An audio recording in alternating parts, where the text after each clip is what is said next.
Olá, é um grande prazer estarmos juntos em mais uma transmissão ao vivo do ciclo de lives Envelhecimento e Longevidade da Pessoa com Deficiência Intelectual, promovida pelo Centro de Ensino, Pesquisa e Inovação do Instituto Jô Clemente, IJC. Importante saberem que esta transmissão está sendo gravada e será disponibilizada no site e no YouTube do IJC. Sou Leila Castro, supervisora do CEP e pesquisadora no tema do envelhecimento da pessoa com deficiência intelectual. Bem, você já pensou em apoiar a nossa causa? Não sabe como fazer isso? É muito simples, basta você acessar o site doi.ijc.org.br ou, se preferir, capture o QR Code com seu celular que aparece em nossa tela. Como vocês podem ver, estamos contando com as intérpretes de Libras Silvia Santos e Flávia Lavrini. Aproveito também para lembrá-los que utilizem nosso chat para comentários, elogios e perguntas às nossas convidadas de hoje.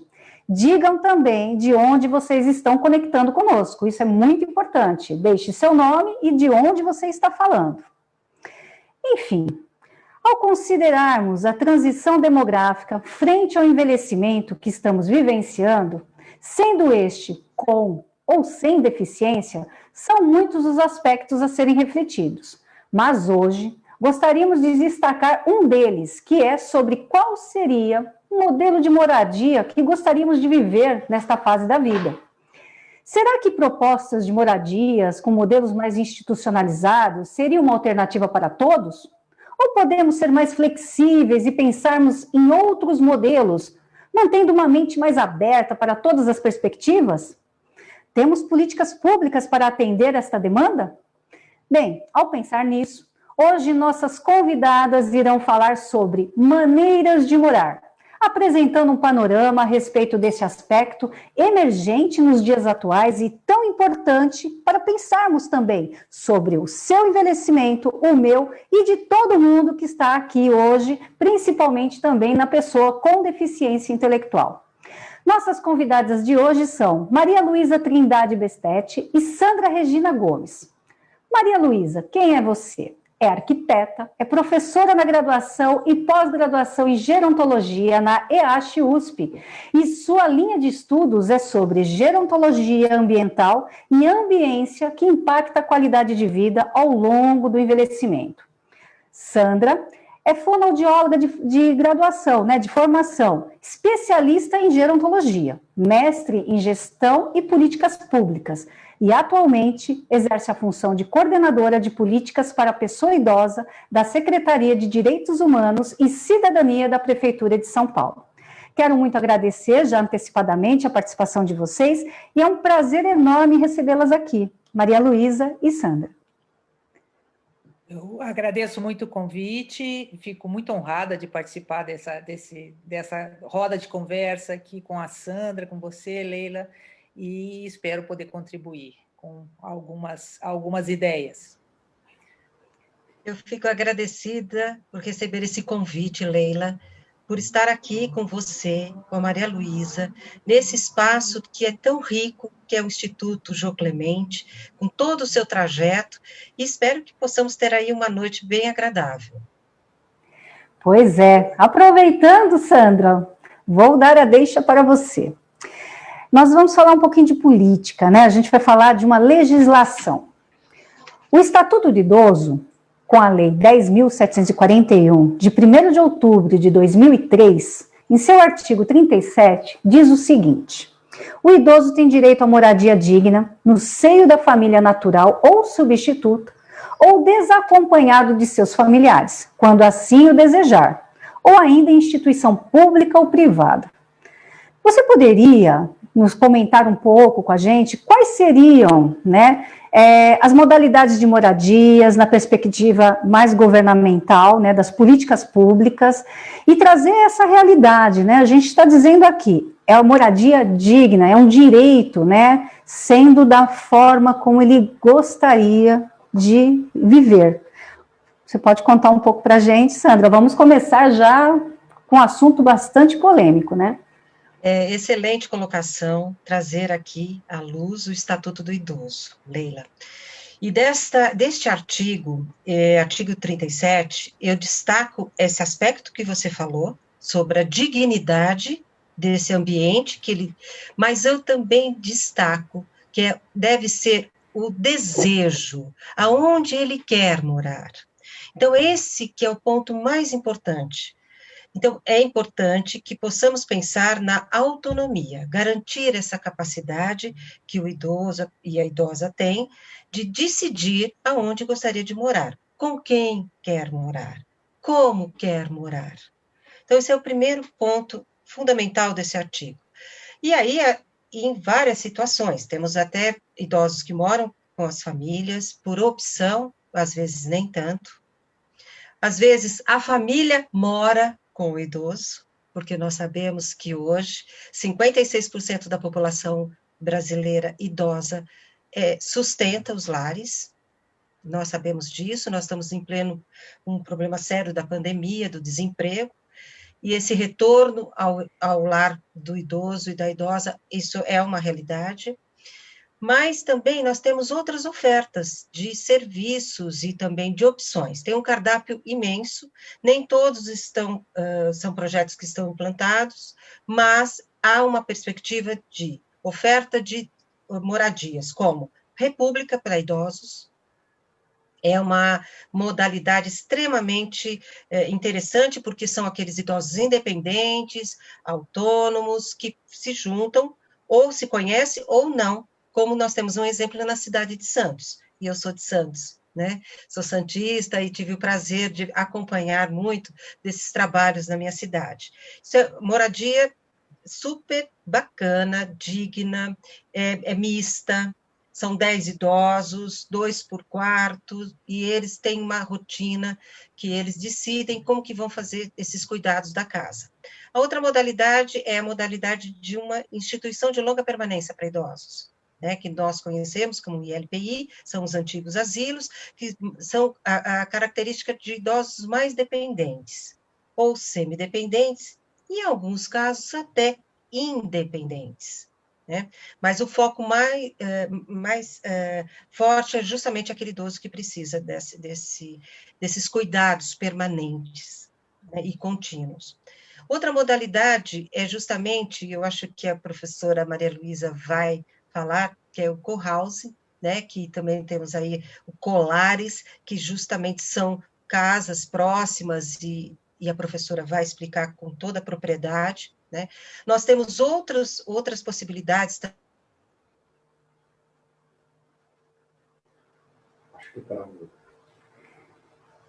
Travou um pouquinho, peraí que a Sandra está voltando. Só um pouquinho que... Maria Luísa, enquanto ela não volta, ela falou do Conhouse, você não poderia complementar? A gente já vai aproveitando, né? Claro, claro. Travou um pouquinho. Então, eu acho que já pega o gancho desde a República. Quando existe essa modalidade chamada República, que nada mais é do que hoje já há muitos empreendimentos, muitos lançamentos imobiliários com os co-living.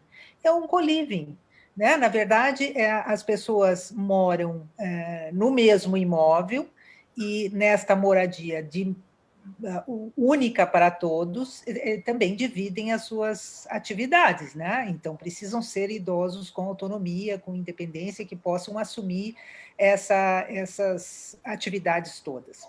O co-housing já são as moradias intencionais, como a gente diz, ou colares, né? Como também já está sendo colocado como para tentar tirar um pouquinho os anglicismos, né? Que nós usamos muito.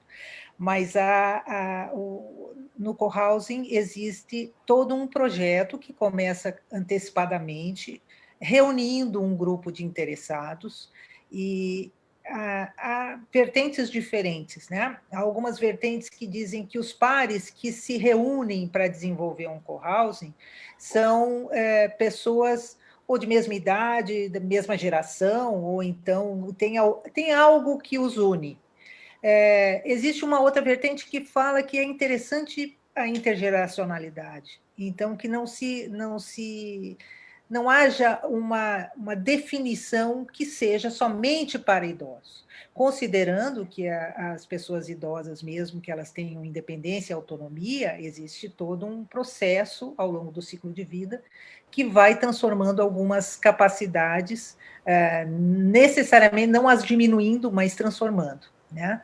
Então, isso é importante que haja um suporte. No co-living, normalmente, há um suporte, o co-living ou a República, há um suporte, e há um suporte que supervisiona, no caso, né? As pessoas, para poder indicar o momento de transferi-las para uma instituição de longa permanência, que então seria realmente a modalidade mais adequada quando há maiores necessidades de cuidado ou de atenção.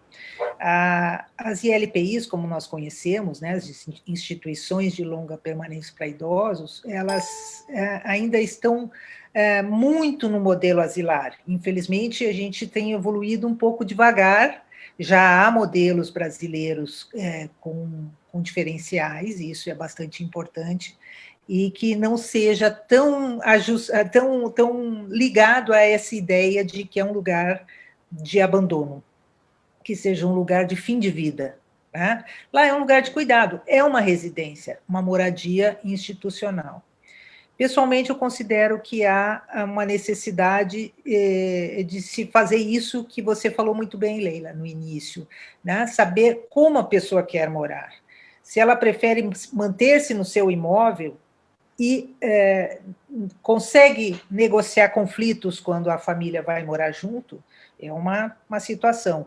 Ou o contrário, né? Ela vai para o imóvel de um parente, de um filho, de uma outra família, e consegue manter a sua dignidade, que é aquela questão de que não é simplesmente mudar. Tem alguém cuidando, mas também tem alguém que está definindo um território próprio e que pode interferir no bem-estar dessa pessoa que muda para lá. Então, essas diversas modalidades, elas devem se adequar à heterogeneidade que a velhice apresenta, né? Há pessoas com 60 anos que têm muitas necessidades, há pessoas com 90 anos que moram sozinhas, com uma pequena supervisão, e estão muito bem. Então, é muito relativo, isso é muito relativo. Perfeito. Sandra voltou, né? Essas coisas acontecem, né? Às vezes a gente precisa mudar um pouco, né? Eu acho que é bem importante. Mas, dando continuidade, né? A professora Maria Luísa já conceituou bem, né? O que são os colares, enfim, com house, enfim, já conceituou bem.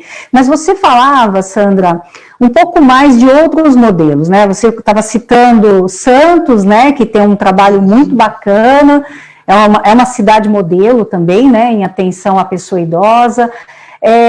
Assim, teria outras, né, modalidades, e eu queria um pouquinho, se você puder, contar dessas modalidades até dentro da pessoa com deficiência, né? Porque elas também veem, a ideia, sempre que a gente pensa, é inclusão.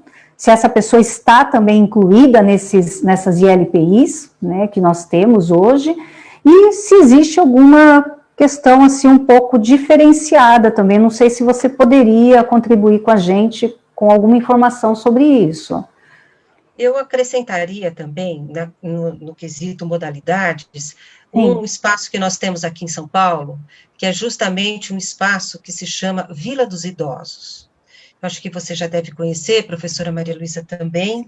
É um espaço, eu não sei se a professora comentou na minha caída aqui da internet, mas é um espaço que foi planejado justamente para que os idosos pudessem ter o seu apartamento pequeno, é uma sala living, e podem até dividir com mais uma pessoa, né? Esse é um programa da Habitação, da Secretaria de Habitação da Prefeitura de São Paulo, são cerca de 185 idosos, e o andar térreo é reservado justamente para as pessoas com deficiência. Então, isso é muito importante que a gente tenha clareza, que todo momento que nós estamos lidando com a expectativa de vida, com a longevidade, nós temos que considerar que em algum momento, nesse trajeto, você fique ou no modo transitório, precisar de uma cadeira de roda, ou então ficar mais uma mobilidade reduzida, é importante que se tenham espaços que possam garantir essa acessibilidade. Então, esse espaço, que se chama Vila dos Idosos, eles gostam muito. Então, tem um espaço que é muito bonito, tem um tipo de um jardim, que tem também um espelho d'água, enfim, é muito agradável. Esse é um espaço. Outro espaço é o Palacete dos Idosos, que também tem como princípio recuperar um pouco desse trajeto dos artistas idosos, que eles também têm esse espaço. Tem um prédio aqui também, na cidade de São Paulo, que é a Vila Dignidade, ou então um apartamento sobre a ótica do governo do estado, que são vilas Dignidade. Aqui em São Paulo nós também temos mas em várias cidades do interior tem esses espaços, que são delimitados mesmo, é uma vila de casas térreas, com espaços também para entrar e cadeira de rodas, e também transitar com muletas, e com acessibilidade, isso é um grupo de casas. Então, tem essas possibilidades dentro da máquina pública, dentro do sistema público. Não tem custo, no entanto, nós temos um número pequeno ainda de ofertas. Esse isso é uma necessidade que nós fizemos várias pesquisas dentro dos nossos serviços, e o que eles pedem, a população idosa, Leila e Maria Luísa, e todos que estão nos assistindo, é justamente moradia e emprego. É moradia em primeiro lugar. Por isso que este tema hoje é super importante, porque temos que ter cada vez mais ofertas de moradias para a pessoa idosa. Até pensando nesses exemplos que você traz, Sandra, como que a pessoa consegue, né, entrar numa moradia que é do sistema, sabendo que a gente tem uma fila, né, as pessoas estão envelhecendo, temos também pessoas de várias condições, né? Eu falei da pessoa com deficiência e ela também tem direito a esse espaço, e aí como que é esse processo, entendendo que é muito interessante, é uma política que atende a todos, mas o fato da gente não ter muitos espaços ainda, isso aí tem tido algum movimento, uma discussão mais frente de ampliação, porque uma coisa importante que eu queria trazer para vocês duas, a nossa live ela tem tido alcance a nível nacional. Então, nas últimas nós tivemos pessoas do Ceará, de Belém do Pará. Então, assim, é importante quando a gente traz esses exemplos, mesmo sendo aqui na região sudeste, porque pode servir, né, para essas outras regiões também como uma proposta, né, que eles podem levar para os seus governantes, enfim. Seria nesse sentido, né? Inclusive eu destaco aqui uma boa experiência na Paraíba, de um condomínio para a população idosa. Então, nós temos várias iniciativas. No entanto, eu acho que cai nisso que eu tinha comentado anteriormente, tem um número ainda pequeno.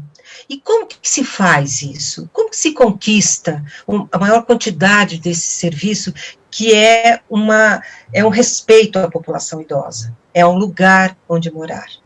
Como morar. Então, nós estamos agora vivendo esse momento triste da pandemia, e a população mais atingida, do ponto de vista de realmente ter o maior comprometimento da saúde, é a população idosa. E nós estamos com uma população idosa aqui na cidade de São Paulo, em situação de rua, um número preocupante. E já temos iniciativas de hotéis, a contratação de vagas de hotéis, de hotéis e pensões, que eles possam ser acolhidos, e isso está acontecendo. No entanto, ainda é pouco, e é muito pouco, porque nós temos um processo de envelhecimento, o número está aumentando. E o que acontece no nosso país? Temos movimentos sociais organizados na luta por moradia. Nós temos um grande movimento aqui, como você conhece, Dona Olga Quiroga, que é justamente uma líder, né? Quando eu cheguei aqui, né, na prefeitura em 2003, um pouquinho antes do Estatuto do Idoso ser sancionado, já Já a Olga já tinha todo um grupo de idosos clamando, se organizando para isso. Existe uma lista que é, no caso do GARMIC, que é este movimento por moradia no centro, daqui de São Paulo, e ela vai acompanhando ao longo desses anos. Mas também tem, na habitação, essa mesma lista, e é uma lista que está aumentando cada vez mais. Então, aonde nós podemos garantir que os serviços sejam implementados? É através do movimento social. E o movimento social, nós vamos pensar em quê? Em conselhos municipais do idoso. E aí eu falo para todo o país. Conselho municipal, conselho estadual e o conselho federal. É importante que tenhamos políticas públicas para a habitação da população idosa. Então, é através desses movimentos sociais, é quando você apresenta esses números, por isso que o diagnóstico é fundamental. Nós precisamos olhar a cidade e falar, precisamos de moradias nesta região. Então, por quê? Nós não precisamos deslocar esse idoso pela cidade toda. É importante que ele esteja, principalmente, aonde ele viveu. Isto chama-se territorialização. A professora Maria Luísa fala muito também sobre essa questão, a assistência social também clama, é dentro do território. O que a gente pode fazer dentro do território para deixar esse idoso num ambiente onde ele já conhece, onde ele viveu, onde ele criou seus filhos, ou não, ou ele quer ficar nessa região. Então, é super importante o movimento social, Leila. Eu gostaria de continuar dentro dessa linha da Sandra. Você falou nessa questão do território, existe uma teoria, né, que fala do age in place. Então, envelhecer no lugar é justamente, não necessariamente no mesmo imóvel, mas é onde haja alguma familiaridade, onde haja questões importantes para a história dessa pessoa. Né? Ou proximidade com seu grupo social de suporte, família, amigos, enfim, o comércio que eventualmente ele conheça muito bem, então é ali que ele vai continuar passando, consumindo e se relacionando, porque isso é muito importante. E você trouxe uma questão bastante significativa, fundamental, que é da acessibilidade. Então, a acessibilidade, quando nós pensamos assim, como é que é usar um imóvel que é destinado para pessoas idosas ou para pessoas com deficiência, tem que ser acessível. Não adianta o imóvel ser acessível se a cidade não é acessível. Então, nós temos visto em São Paulo já uma expansão de medidas que tem permitido aumentar um pouco mais essa mobilidade pela cidade. Então, há uma série de lugares, eu moro na Vila Mariana, então ali na Vila Clementino, a gente vê próximo do Hospital São Paulo uma transformação que tornou a cidade muito mais caminhável. Então, a caminhabilidade diz respeito a esse convite, a esse, digamos, essa condição de oferecer uma caminhada, um passeio, usufruir da cidade de modo digno. Então, de modo digno como? Com segurança, com sinalização adequada, com espaços, distâncias a serem vencidas também compatíveis. Né? Há um tempo atrás, você falou também, né, da modalidade Vila Dignidade, que é bastante interessante, mas de fato com um número reduzido, mas enfim, é uma boa iniciativa. Eu conheci bem de perto a situação dos centros de acolhida para idosos, né, os CAEs, os centros de acolhida especiais para idosos, que há vários aqui na cidade também, que fazem um trabalho fantástico, e que acolhe, muitas vezes, o morador que está numa situação de rua, né? A gente fala que não é para o morador de rua, necessariamente, aquele que já está na rua, mas é aquele que está numa condição de fragilidade que pode colocar, de vulnerabilidade, na verdade, né, que vai colocá-lo a qualquer momento na rua. Então, os centros de acolhida também são uma forma de moradia, embora seja uma moradia transitória, mas é uma forma de reencaminhar essas pessoas para destinos mais adequados. Né? Então, a cidade, de fato, nós moramos na cidade, né? A gente fala que mora num imóvel, que está com um entorno, que é a vizinhança, que é o bairro, que também é a nossa moradia, e esses bairros compõem uma cidade que é nossa moradia, né? Então, nós moramos na cidade. Quando clamam por moradia e emprego, está muito relacionado a isso, a poder morar num lugar onde, de alguma maneira, possa criar alguma atividade que lhes traga renda, que lhes traga recurso, que lhes traga, enfim, dignidade, né? A gente está falando de pertencimento, né? E isso também dentro vocês trazem muito bem na fala das duas, né, que é o que a própria política, né, dos determinantes do envelhecimento ativo preconizam, né, que é realmente esses espaços adequados, acessíveis, que eles vão fazer toda a diferença nesse momento da vida, né, considerando a rede de suporte, a prevenção de quedas, enfim, todo esse pertencimento. Sandra, você falou um pouco dessa questão a importância da garantia da autonomia e independência, né, das pessoas, sejam elas com ou sem deficiência. Como que a gente pode, isso eu jogo para as duas também, porque eu acho que está sendo muito legal esse diálogo, como que a gente pode considerar, né, essa manutenção dessa autonomia e muitas vezes independência que nós já foram adquiridas ao longo da vida, para esses dois públicos em especial, uma pessoa idosa típica, né, que a gente vê que ela tem toda uma trajetória de ganhos e, enfim, uma vida muito autônoma e independente, e já a pessoa com deficiência, a que hoje está na fase adulta e já idosa, ela vem de uma outra história, ela não teve totalmente a sua independência garantida, né? Então, eu queria que vocês pudessem me ajudar a pensar e responder, se possível, para o nosso público, um pouco sobre isso, tá? Essa questão de como eu posso manter, pensando em pertencimento e nessa questão toda que a própria orientação, né, da OMS nos tem dado há tanto tempo, né?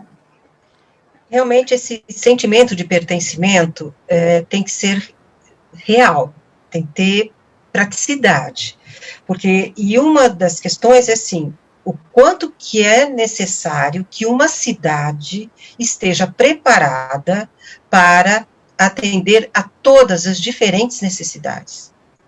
E é justamente através desse estudo dos determinantes, oriundo do envelhecimento ativo, que veio também de uma política de um envelhecimento digno e saudável, e também veio, no começo da história, do Guia Global de Cidade Amiga do Idoso. Então, da onde vem tudo isso? Essa linha vem da onde? Justamente é onde você mora, como a professora Maria Luísa falou, aonde você reside. Aonde você está, é acessível? Então, nós temos a CIF, que fala exatamente do quê? Da funcionalidade.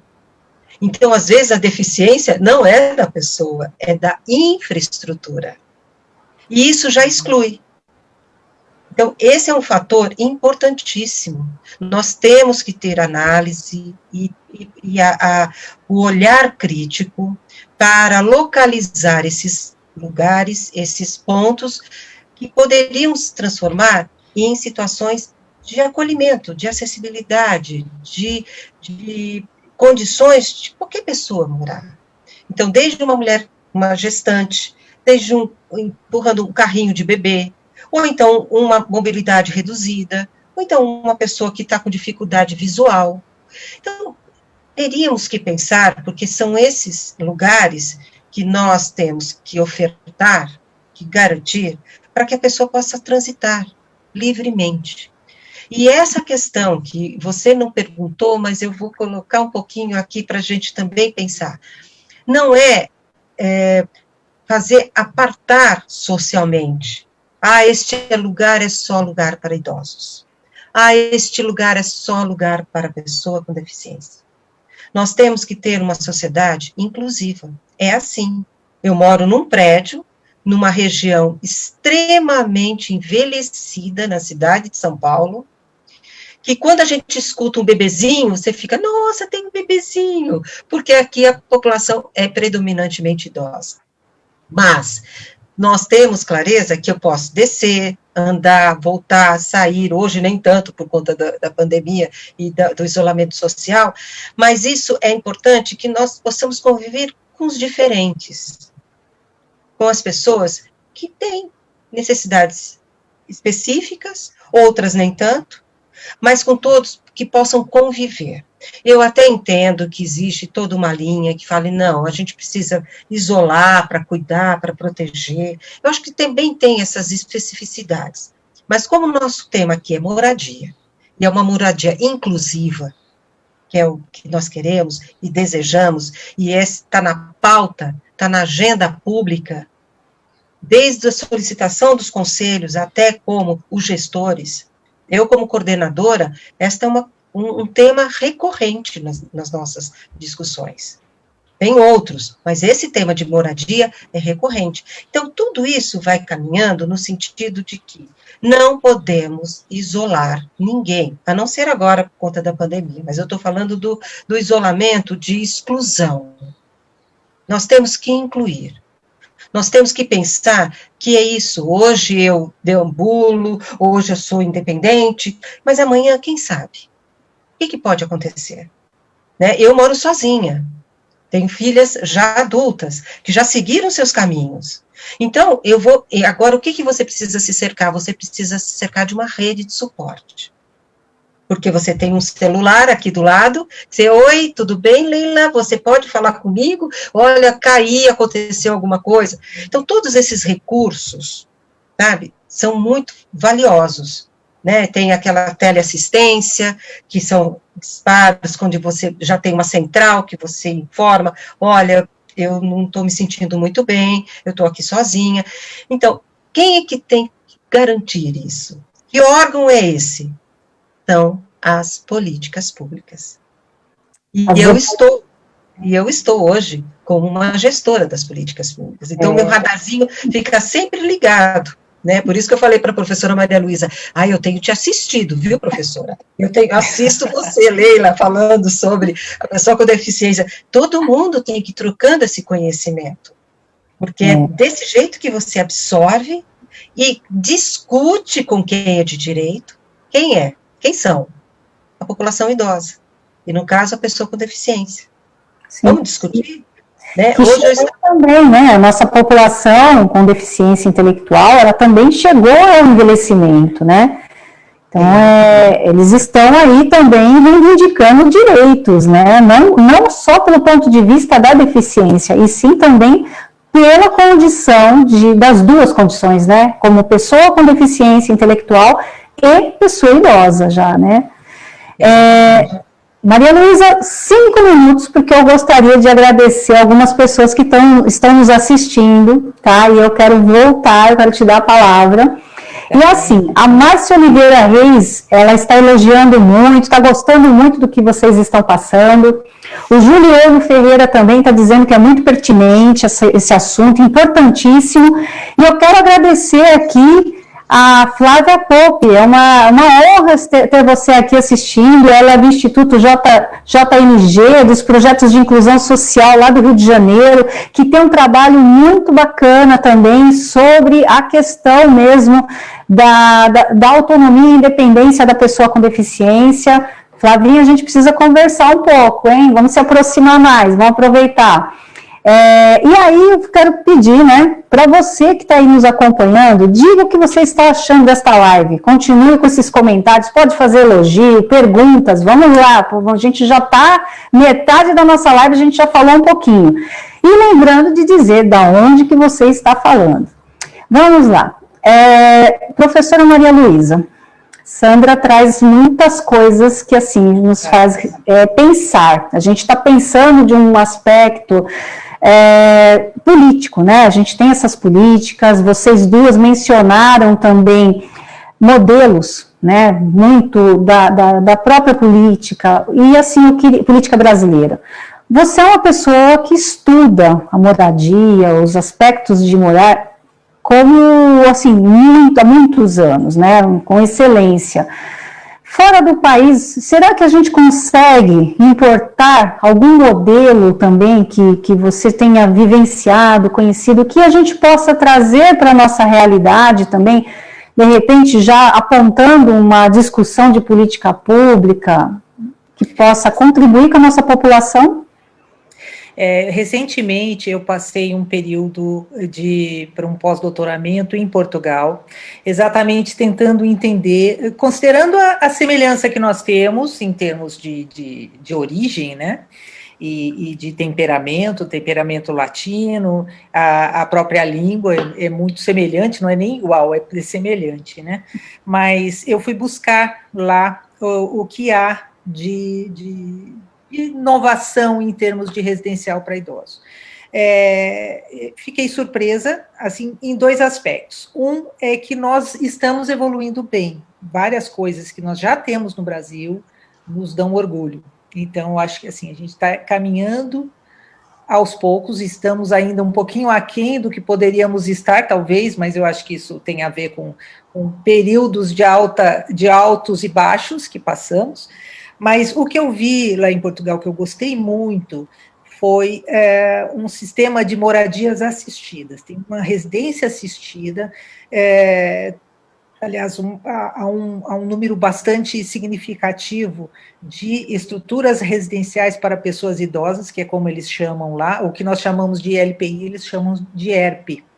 E dessas estruturas residenciais para pessoas idosas, eu vi estruturas muito semelhantes às nossas, ainda com pouca tecnologia, vamos dizer assim, outras mais novas, inclusive implementando a intergeracionalidade, ou seja, tendo uma creche e um residencial e um centro-dia, todos no mesmo edifício, mas cada um com seu território estabelecido. E esse residencial assistido, essa residência assistida, eu sei que há outras lá, mas a que eu visitei é de 2017, também um edifício multiuso, com creche, com centro-dia, e todo o bloco de cima com os flats, e o mais interessante, para pessoas idosas daquele bairro.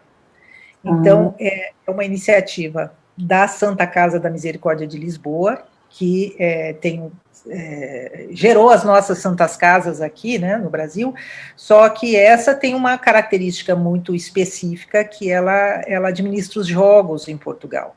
Então, com isso, ela arrecada recursos bastante significativos que são empregados em assistência social e saúde.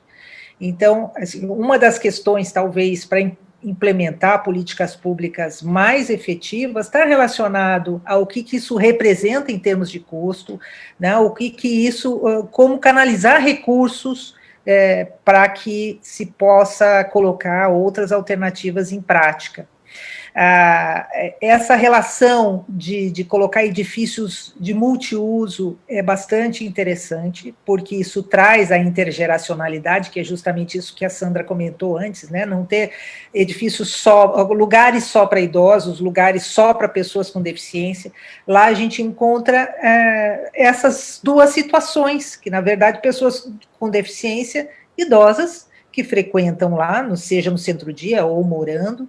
Então, a única premissa era que todos possam cuidar da própria vida, claro, com uma supervisão, um apoio, eles têm um suporte administrativo, mas eles têm independência, tem uma pequena cozinha lá dentro, eles cozinham, eles que limpam o apartamento, se precisar de ajuda eles pedem, tem quem ajude.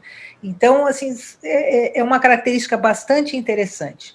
Por outro lado, eu não tive tempo de visitar, mas há estruturas específicas para idosos em situações mais avançadas de demência. Aqui no Brasil, a gente vê que há uma convivência, vamos dizer, ILPI é ILPI, pronto. Né? Eu tenho uma amiga muito querida, assistente social, a Nadir Menezes, e ela fala sempre que ela acha que deve haver essa convivência. Mas eu acho que isso é discutível, essa é uma questão para se ver, né? Não é separar as pessoas e criar grupos, criar guetos, não é isso, mas é fazer convivências mais espontâneas, né? Que as pessoas possam conviver de uma forma mais espontânea, assim como acontece com as creches que são colocadas dentro dessas estruturas. Quer dizer, as crianças, elas têm uma dinâmica, né? E são crianças pequenas, elas têm uma dinâmica muito diferente. Então, as convivências, elas são programadas, as pessoas, os moradores participam das atividades se quiserem, podem apenas contemplar à distância, podem participar ativamente, podem simplesmente não estar lá. Quer dizer, essa liberdade de escolher o que querem, o que preferem, é o mais interessante. Uma das estruturas que eu conheci lá é justamente da AFID, que é um instituto também, originalmente, só para pessoas com deficiência. E eles foram percebendo com o tempo que essas pessoas estavam ficando idosas e os seus cuidadores originais estavam falecendo, é natural. Então, como encaminhar essas pessoas? E aí criaram o que eles chamam de a AFID geração. A AFID geração é justamente essa convivência. Então, pessoas até idosos relativamente jovens, mas com deficiência intelectual, ficam lá muito bem amparados, com possibilidades de utilizar a sua autonomia com os limites necessários, né, por causa do cuidado, da segurança. E isso me faz lembrar também, assim, paralelamente a esse pensamento todo, há um arquiteto urbanista finlandês, chama Jangel. Jangel tem uma proposta de cidades para todos, né? Cidades para pessoas, porque as nossas cidades, principalmente as grandes metrópoles, elas foram se adaptando à presença dos veículos motorizados, e meio que ficamos, nós pedestres, e eu já não tenho carro há muito tempo, ficamos um pouco subjugados a isso, né? Então, a ideia justamente é isso, ir transformando as cidades para que elas voltem a ter condição de caminhabilidade, e isso vai tornar a relação dessas pessoas idosas, em qualquer condição cognitiva, mais aceitável, né, para poderem conviver com outras gerações, conviver com a diversidade, enfim, uma cidade realmente inclusiva, né, que é o que se deseja. Uma cidade inclusiva, ela é acessível para todos. Então, essa é a premissa principal. Esses exemplos, até eu vou, se vocês me permitem também, eu quero fazer uma contribuição, né? Pegando o gancho, falando mesmo de Portugal, é interessante que lá eles têm três tipos de atendimento, né? Essa questão da residência, e um local onde ele tem um trabalho de centro-dia ou de centro de convivência, né, para essa pessoa, ou seja, não é na casa dele que ele vai fazer as mesmas atividades, ele sai, ele vai para outro lugar, e o próprio atendimento domiciliar, né, então a política lá, ele tem esse desenvolvimento, e é uma organização, né, como essa mesmo que você mencionou, que acaba fazendo todo esse trabalho, mas em espaços diferentes, né, então é muito interessante esse tipo de coisa, mas você me fez lembrar também, Maria Luísa, um outro exemplo que eu já vi, quando a gente fala do intergeracional. Então, também na Europa, eu percebi que os idosos estão acolhendo estudantes, né? Então, assim, eu sou uma estudante aqui de gerontologia, né? E eu quero fazer o meu mestrado, minha pós-graduação lá na Inglaterra. E aí esse idoso, ele me acolhe. Então, quer dizer, você mora com ele, então acaba tendo uma troca muito grande. Eu lembrei disso também, você me remeteu a essa questão que eu achei, assim, é um exemplo também de trocas, né, e pertencimento, né, porque aquele idoso também para receber, né, ele tem que ter todo um preparo, quer dizer, ele tem que aceitar muito bem isso, né. Eu acho que, assim, a gente tem possibilidades de forma simples também aqui no nosso país, né, que dá para a gente adaptar para a nossa realidade. E assim, né, Sandra, a gente tem um programa lindo, né, aqui no estado de São Paulo, que é o programa São Paulo Amigo do Idoso, né, certamente ele vem para o município também, né. A gente tem condição de olhar para esse programa e quais contribuições que a gente poderia trazer nessa discussão sobre moradia? Você que conhece tão bem esse programa. Esse programa, justamente, são as 8 pétalas de uma cidade, o que ela pode oferecer: participação cívica, comunidade, saúde, assistência, moradia, transporte. Então, são as 8 pétalas, que justamente dessas 8 pétalas é que saem as 5 perguntas que os idosos respondem através do IDEA idoso, que é justamente um instrumento de diagnóstico, instrumento de diagnóstico do envelhecimento ativo, IDEA. E o que você faz com isso? Você pergunta, nós estamos agora trabalhando de forma digital, todos eles hoje já realizaram várias oficinas, e nós estamos em plena conquista do último 3º selo. Então, para o município tornar-se uma cidade, segundo esse programa, ele precisa conquistar os 3 selos, né, que é o selo inicial, o selo intermediário e o selo pleno. Cada um dos selos traz um critério. Olha, você só pode ter selo, o primeiro, se você tiver um conselho municipal do idoso. Isso é muito legal. Exatamente, é nesse lugar de participação social que o idoso vai falar, vai ter voz e lutar pelos seus direitos. Então, cada um dos selos, eles pedem e exigem um critério. 6, 7 critérios cada um. Este último são 2 critérios. O município, você tem fundo municipal do idoso? Se você tem, então você já tem parte desse critério atingido. Então, nós temos. Então, o município de São Paulo hoje tem um fundo, hoje desde 2018 para cá. Agora, você tem que perguntar para os idosos sobre as 8 pétalas. E o que eles vão responder? Você tabula, mas o mais importante é que os idosos podem dar sugestões. Então, tem a pétala de moradia. Então, são 5 perguntas para moradia. Cada pergunta, você diz sim, não, mais ou menos, tal, mas o que você sugere? E a riqueza das sugestões são fantásticas. Nós já repetimos essa ideia em 2018, e com este material, serviu para levarmos para a discussão da conferência. Então, por quê? Cada pétala, cada grupo de pétalas, de 8 pétalas, aborda cada uma das macro-regiões da cidade. Que nós verificamos que na região sul tem uma característica. População bem abaixo na cidade de São Paulo, na região sul, é uma região mais rural.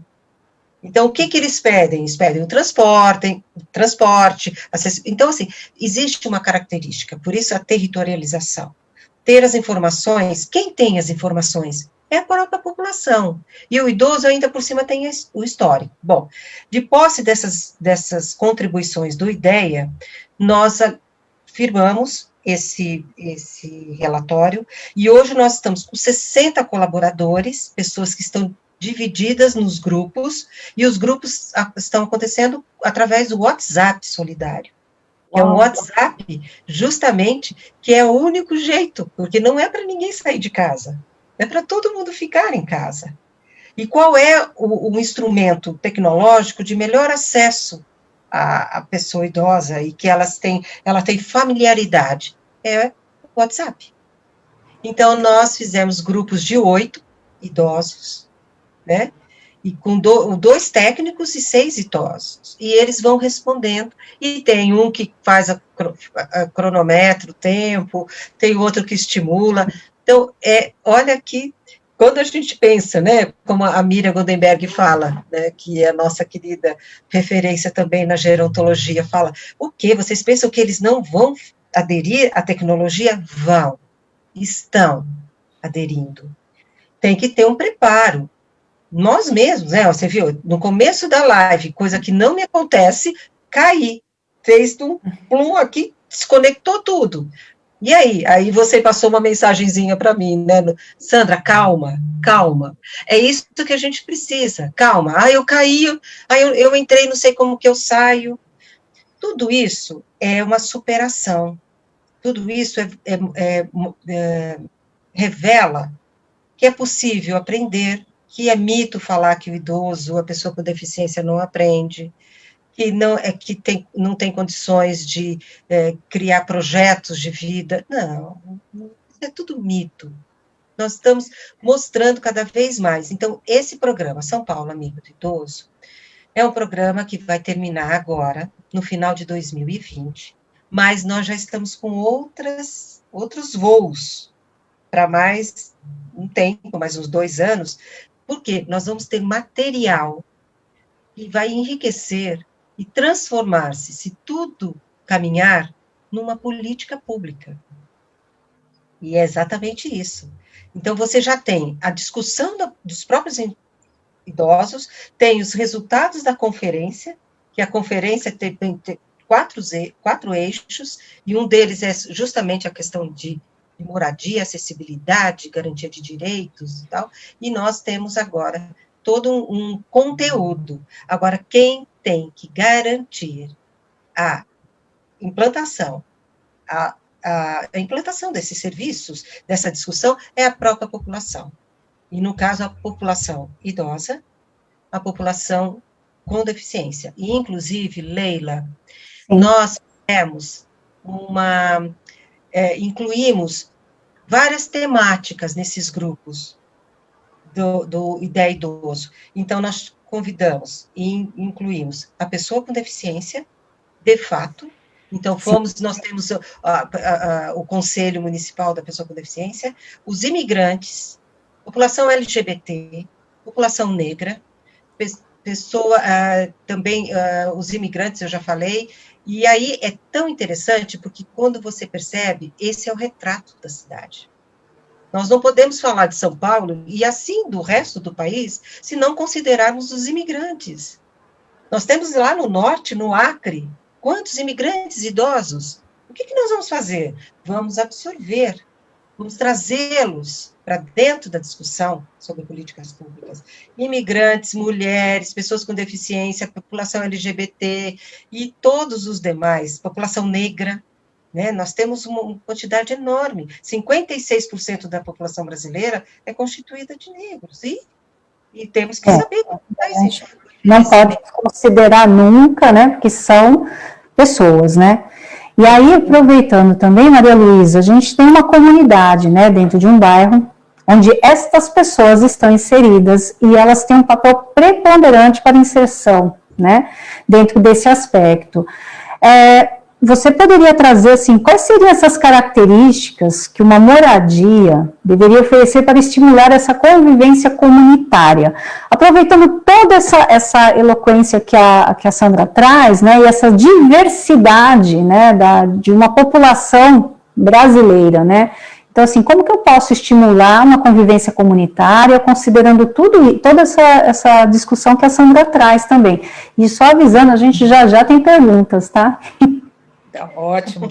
É o seguinte, pegando um gancho do que a Sandra falou em relação à tecnologia, né, usar o WhatsApp, tá, como tecnologia, a gente pensa que tecnologia é só essa coisa da informática, e tecnologia é mais que isso, né? Tecnologia é processo. Então, tudo exige uma mudança de comportamento. Então, por que eu disse isso? Quando você pergunta, né, como inserir essas pessoas na comunidade, a primeira ideia que vem à cabeça é a questão da sentir-se seguro, né, sentir-se realmente acolhido nessa comunidade. Em 1961, a Jane Jacobs era uma jornalista, na verdade, nova-iorquina, e ela publicou um livro chamado Morte e Vida das Grandes Cidades, onde ela dizia assim, que o controle social, ele vinha para garantir a segurança das comunidades, porque cidades vazias dão espaço para o crime. Então, no momento em que você tem cidades caminháveis, cidades que acolhem as pessoas de todas as idades, para que elas utilizem, de fato, áreas de lazer, as ruas, a área comercial, que elas possam transitar para ir ao trabalho, enfim, que elas utilizem a cidade está mais segura. ela deixa de ser segura quando ela começa a exigir muros altos, grades, enfim. Então, essa transformação é a necessidade que nós temos de rever a nossa forma de ocupar a cidade. Quer dizer, ao invés de nos colocarmos presos dentro dos condomínios, a gente deveria usar mais a cidade, de fato, né? Então, essa tendência a ficar em shoppings, a ficar... Não que não seja bom, eu gosto de shopping também, mas procurar conhecer bem a sua cidade. E conhecer justamente, não só... E conviver com essa diversidade, que é tão significativa, é tão construtivo vermos as diversas comunidades. Há alguns anos atrás, e ainda está em andamento, todo um trabalho resultante dessa pesquisa, a professora Bibiana coordenou o bairro Amigo do Idoso, Moca e Brás. Eu faço parte do grupo que trabalhou naquela época, e nós vimos muito claramente a diferença de comportamento e de perspectiva de quem mora no Brás, de quem mora na Moca. Por incrível que pareça, são bairros vizinhos. Quem não mora no Brás tem uma ideia de que o Brás é Rangel Pestana, né, naquela efervescência do comércio, mas o Brás tem áreas muito interessantes, residenciais, está num processo de transformação agora, a partir da ocupação daqueles imóveis, dos imóveis fabris, né? Muitos galpões, muitas construções grandes que começaram a ser substituídas por edifícios residenciais. Então, isso começa a transformar o bairro, mas pode criar uma certa transformação que tira fora aquela característica básica, original do bairro. A gente não pode conter o progresso, né? Ninguém pode chegar e dizer, não, o bairro tem que continuar como ele está, o skyline tem que ser sempre igual. Não, o progresso está aí para evolução da cidade, é para o bem das pessoas. Então, nós temos que pensar que as cidades, e aí, no caso, a perspectiva, a percepção dos idosos que participam desses grupos, e o Ideia Idoso, eu tenho amigos participando do Ideia Idoso, estão entusiasmadíssimos com o trabalho que está sendo feito lá, é justamente captar, coletar essas percepções, porque é quem mora nesses lugares e que sente, eventualmente, algumas dificuldades, ou, ao contrário, vê vantagens, é justamente elencar esses prós e contras de cada lugar, que pode trazer soluções, e aquelas soluções que, de fato, vão permitir que as pessoas utilizem mais os espaços públicos, né? Nesse ponto, pensar em residenciais que estejam inseridos num contexto urbano é importante porque mantém a visitação por parentes, mantém a possibilidade de algumas saídas, quer dizer, ver a cidade evoluindo. Uma coisa que sempre me incomodou muito em muitas ILPIs é o fato de terem muros muito altos, né, de serem muito fechadas, muito confinadas.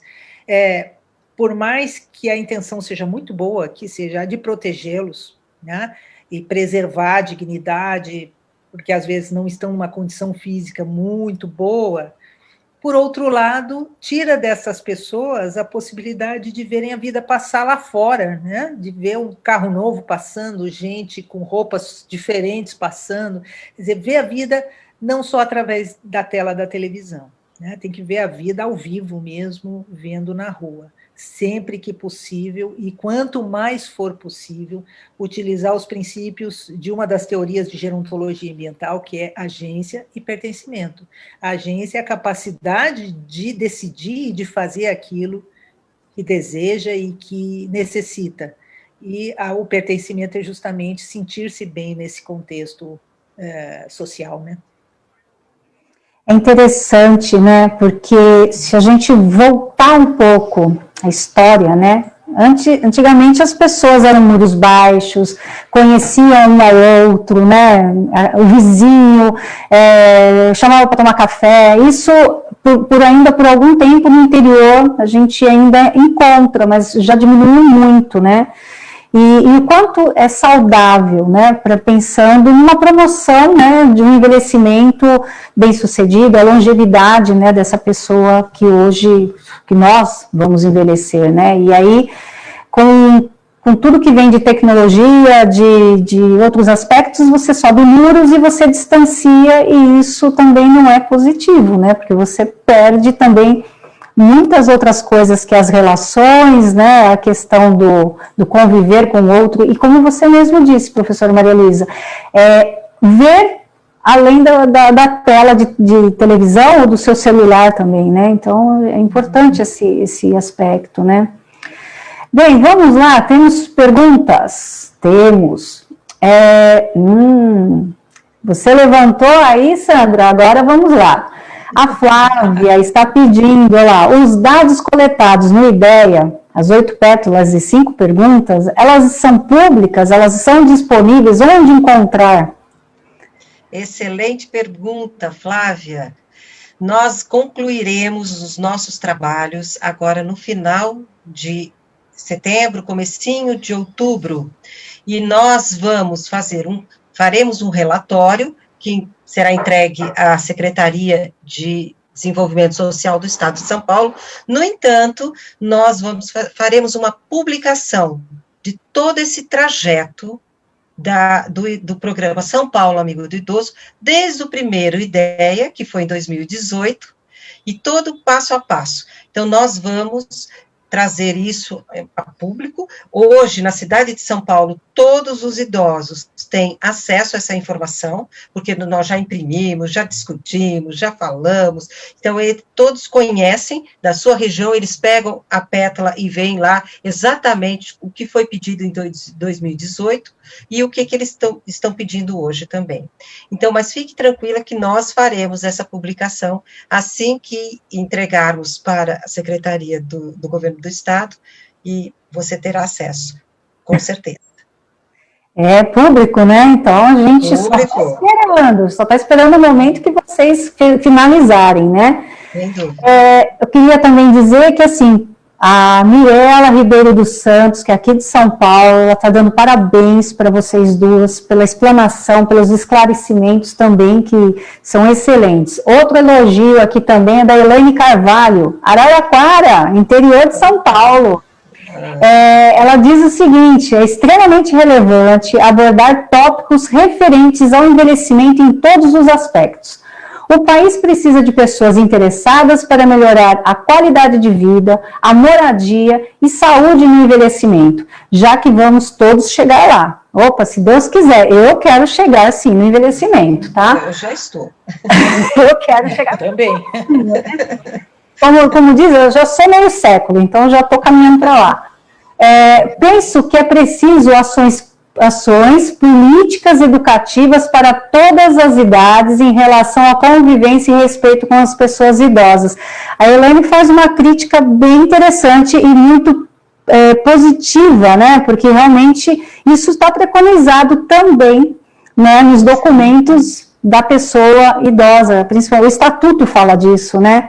E o quanto que a gente ainda precisa evoluir em questão do processo educativo, né? Muito bem, viu, Elaine? Obrigado pelas suas colocações e contribuições.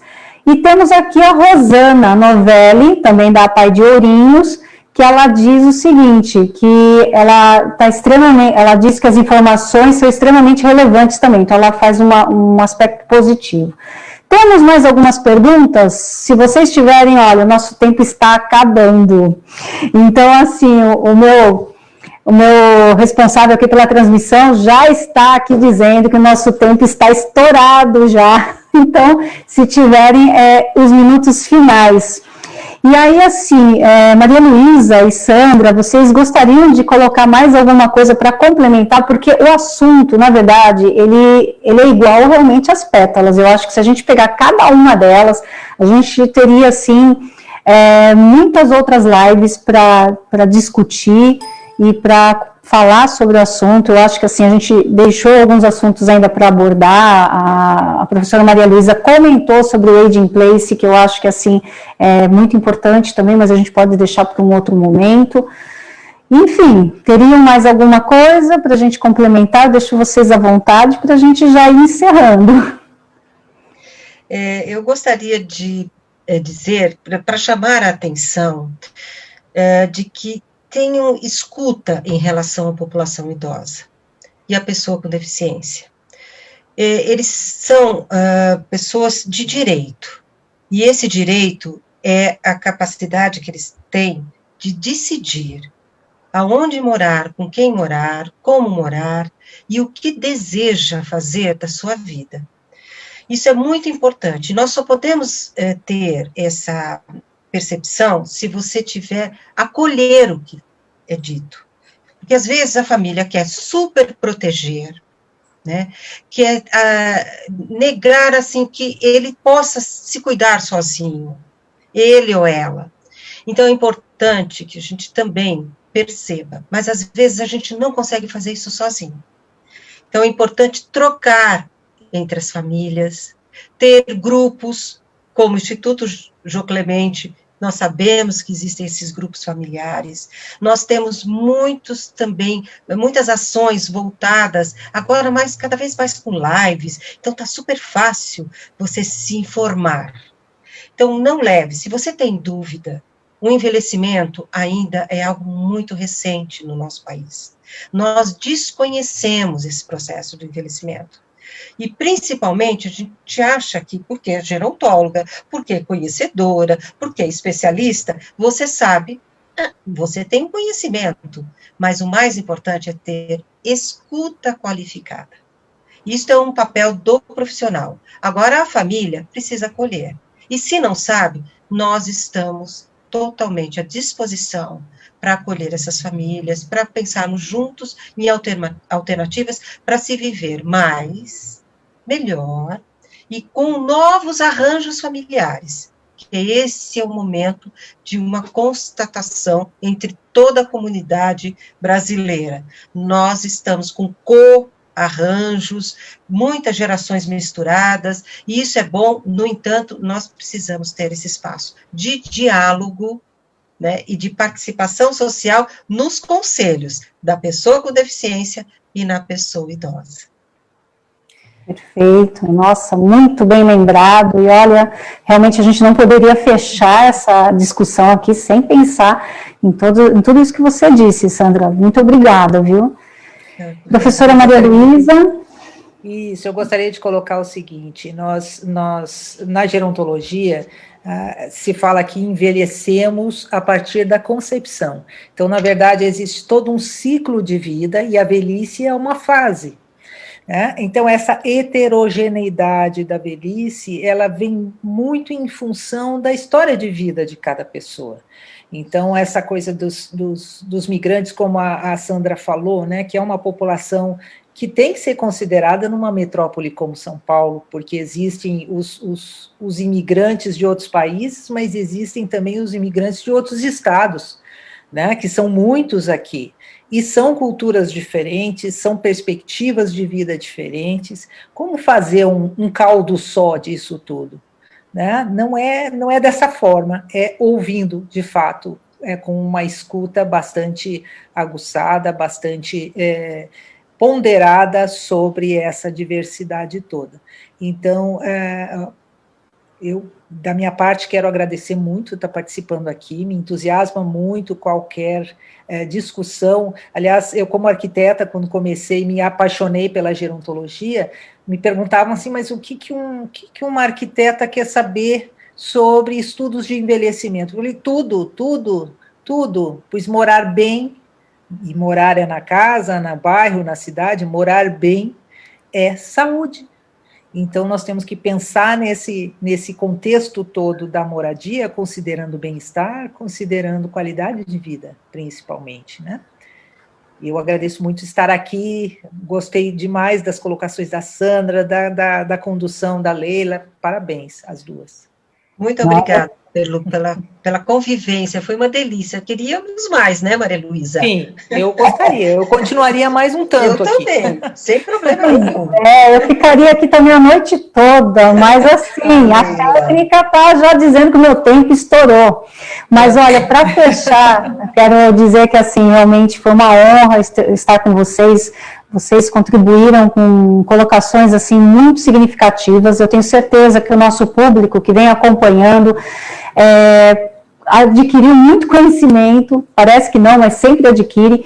E aí temos ainda mais duas pessoas aqui que eu vou deixar o recadinho para vocês. Então, o Valdemir Silva, de Santo André, ele vem nos acompanhando já praticamente quase todo o ciclo, tá? E ele diz o seguinte: agradeço e parabenizo todos pela live, bela explanação do tema.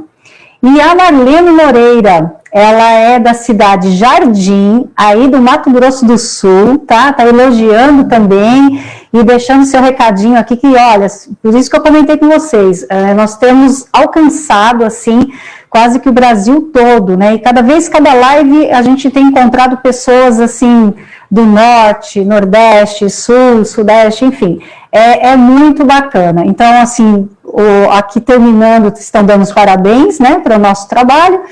Agradeço a vocês, agradeço ao público que está aqui nos ouvindo e ajudando a gente também nesse sentido de disseminar um conhecimento tão importante, né, que é o envelhecimento. E, de qualquer forma, vamos lá. Na próxima terça-feira, dia 29 de setembro, a gente vai ter uma pequena mudança. A live que começaria às 6h30, ela vai começar às 5h30. Tá? Então, a gente vai, só essa, tá? Não é todas não, é só essa daí que a gente vai mudar um pouquinho. E a gente vai falar sobre aspectos nutricionais e movimento, uma combinação perfeita no envelhecimento. Quero aqui agradecer ao Centro de Ensino, Pesquisa e Inovação de JC, na promoção de mais este ciclo de lives, né? E com o apoio do professor Juliano Ferreira, que gentilmente nos concedeu os intérpretes de Libras para essa noite. Há também a Amanda Strassi, que nos apoiou aqui acompanhando o nosso chat. E principalmente, né, ao responsável por toda essa transmissão, que é o Saulo Viana, que está com a gente desde o começo e sempre aqui, considerando que, assim, sem ele a gente não faria nada. Obrigada a todos, obrigada a vocês duas, tá? Uma gratidão enorme. E vamos nos ver novamente na próxima semana. Obrigada e uma boa noite a todos. Obrigada, querida. Do fundo do coração, muito obrigada.